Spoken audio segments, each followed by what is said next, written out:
En esta segunda parte de la clase Boedo y Florida o Boedo versus Florida, controversias de una vanguardia, como anticipé, quiero detenerme en algunos fragmentos de las revistas exponentes de cada uno de los grupos para que puedan observar cuáles eran sus proclamas, cuál era su ideología y cuál era su elección estética a seguir.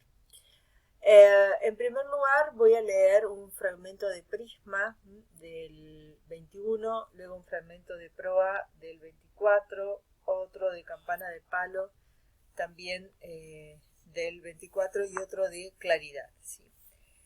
Me interesa en estos fragmentos de las revistas del Grupo de Florida, Prisma y Proa, y del Grupo de Boedo, La Campana de Palo y Claridad, que podamos observar cómo en las que provienen del mundo de Florida hay una clara intención estética y dejan de lado la cuestión política. Pero, como también advierte Gelado, esta propuesta primera no tuvo mucha suerte, ya que fue contraatacada desde muchas de los números de la revista. Porque, por ejemplo, se pronunciaron en favor o en contra de la reelección de Irigoyen, fueron también exponentes de sátiras políticas de políticos de la época. Por lo tanto, esa clara proclama en la que decían que no iban a incursionar en cuestiones políticas y solo se iban a tener a cuestiones estéticas, no fue tan cierto. De esto también habla esta controversia de la vanguardia que mencionaba anteriormente. Pero, como les decía, quiero que observen en estos fragmentos que voy a leer cómo hay una proclama estética que funda en la metáfora su norte. Y de hecho, el ultraísmo argentino fue precisamente deudor del ultraísmo europeo y en ese sentido fue leal, ¿sí?, a esa tendencia, ya que justamente propinó una literatura que abordara, que jugara con las múltiples posibilidades de crear sentidos a partir de una reformulación de la metáfora.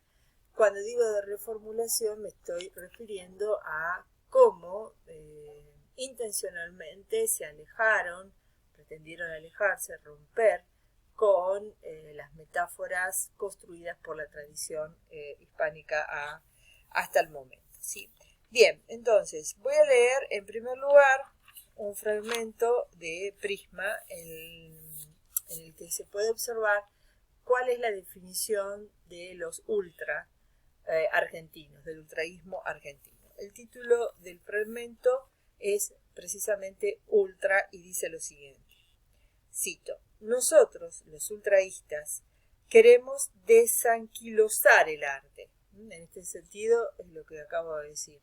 Terminar, ¿sí?, con la retórica, terminar con el anquilosamiento anterior. Lícito e envidiable, como cualquier otro placer, es el que motivan las palabras eficazmente trabadas, mas hay que convenir en lo absurdo de honrar los que le venden, traficando con flacas ñoñerías y trampas antiquísimas. Nuestro arte quiere superar estas martingalas de siempre y descubrir facetas insospechadas en el mundo. Bien, este descubrir facetas insospechadas en el mundo se relaciona con un antecedente que tiene estas proclamas de la revista Prisma, que es un antecedente firmado por Borges en Palma de Mallorca, en España, junto con otros intelectuales,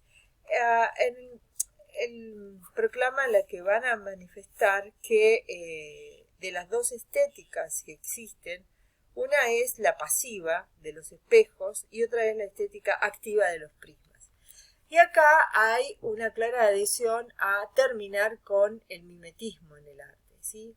O sea, hay una estética que puede ser mimética y hay otra estética que puede crear, ¿sí?, en función de las múltiples aspiraciones o en función de los múltiples juegos referenciales entre el mundo y la imagen poética que se pueda crear. Ese es el ultraísmo, esa es la proclama que va a llevar, que va a embanderar el grupo de Prisma y que ustedes tienen un ejemplo en Oliverio, ¿sí?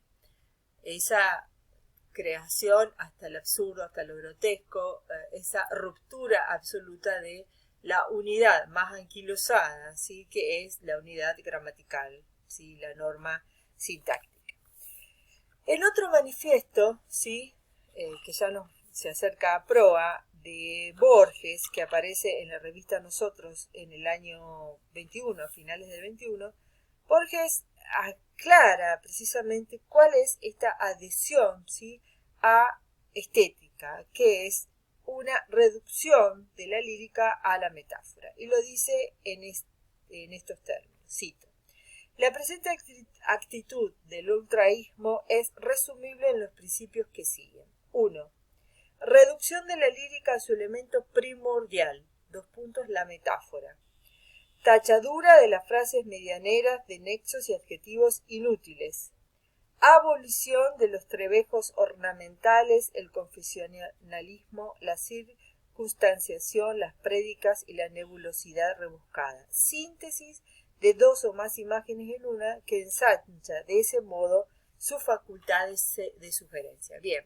Este último principio múltiples ejemplos en las poesías de Oliverio, ¿sí? O sea, una imagen que sintetice, ¿sí?, justamente todas las sugerencias, o sea, que abra el prisma, ¿sí?, a las múltiples sugerencias o las múltiples expresiones que puede tener la palabra.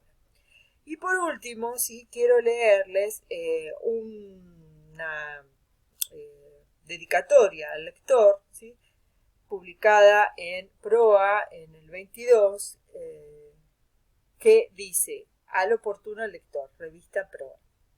Cito: el ultraísmo no es una secta carcelaria. Mientras algunos con antilocuencia juvenil lo consideran como un campo abierto, donde no hay valladares que mortifiquen el espacio, como una ansia insaciable de lejanías, otros sencillamente lo definen como una exaltación de la metáfora, esa inmortal artimaña de todas las literaturas que hoy, continuando la tendencia de Shakespeare y de Quevedo, queremos remozar.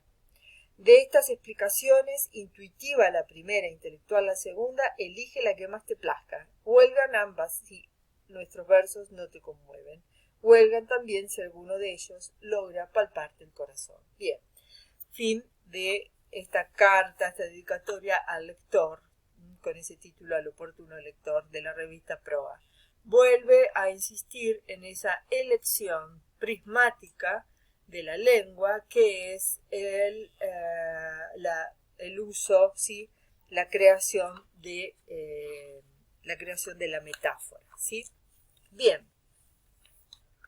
Campana de palo, ¿sí? Voy a leer primero este texto que pertenece al grupo de Boedo, ¿sí? Un texto titulado Las campanas y que es publicado en el 25, junio del 25, en la revista La Campana de Palo.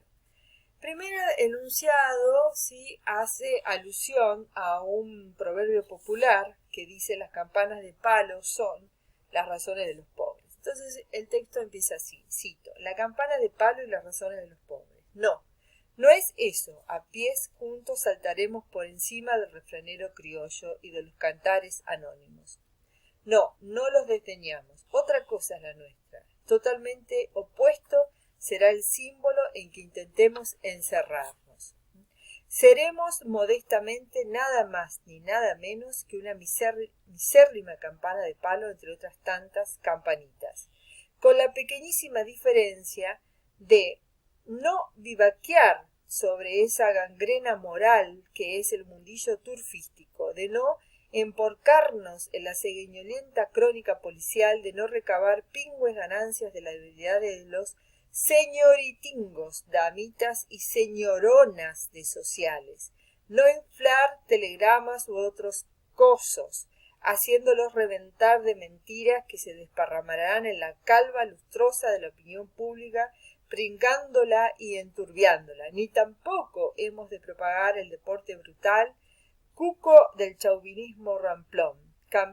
He ahí en qué podrá estribar el divorcio inexorable de esta misérrima campana de palo y la turba de campanitas incampanazas. Fin de la cita. El texto continúa, pero en función de del tiempo de la clase, lo corto acá, pero sí quería que advirtieran, ¿sí? Cuál es la propuesta, ¿no? Además, cómo hay una diatriba implícita a ese otro grupo Florida, donde cuando dice señoritas, señorones, señoritingos, ¿sí? No iremos iremos en contra del turfismo, haciendo clara alusión a ese deporte, ¿sí? Tan caro al grupo de élite que era del turf. ¿Qué pasa en Claridad? Claridad es, la revista Claridad es mucho más contundente en su proclama ideológica.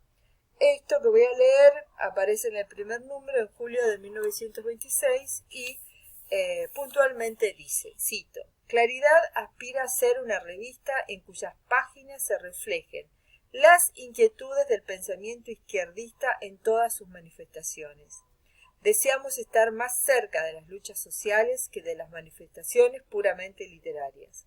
Creemos de más utilidad para la humanidad del porvenir las luchas sociales que las grescas literarias, sin dejar de reconocer que de una contienda literaria puede también volver a surgir una nueva escuela que interprete las manifestaciones humanas en forma que esté más de acuerdo con la realidad de la época en la que vivimos. Bien, fin de la cita. Fijémonos cómo en este fragmento podemos advertir que hay una clara filiación con una mirada de la literatura, lo dicen expresamente, con una mirada de la literatura que se acerca a las luchas sociales y que contribuya, ¿sí?, al éxito de esas luchas sociales. Por lo tanto, como dicen, puntualmente va a ser partícipes de una función de la literatura como una utilitaria, una función utilitaria de la literatura, ¿sí?, más que literaria. En otras publicaciones, ¿sí?, en otras publicaciones aparece, por ejemplo, una puntualización inclusive más contundente. Dice, el Ateneo Claridad será de tendencias netamente izquierdistas en el orden social, literario, artístico y científico, con absoluta prescindencia de toda tendencia de política militante. Fundará una biblioteca pública, auspiciará la publicación de folletos sobre problemas sociales, gremiales, cooperativos, mutuales, de arte y científicos, prestará su concurso y apoyará a los gremios y grupos estudiantes, procurará la formación de grupos afines en el interior y exterior del país, propiciará la popularización de las universidades, tenderá a la unificación y reciprocidad de relaciones de los obreros manuales con los intelectuales y estudiantes, etcétera. Fin de la cita. Bueno, estos ejemplos han tenido el objetivo de que puedan observar las diferencias entre las posturas, ¿sí?, de estos grupos. Cómo hay una tendencia estética, de una preocupación más netamente estética en el grupo de Florida y una preocupación más popular, más política, ¿sí?, más que política, social en el grupo de Boedo con la campana de palo y claridad.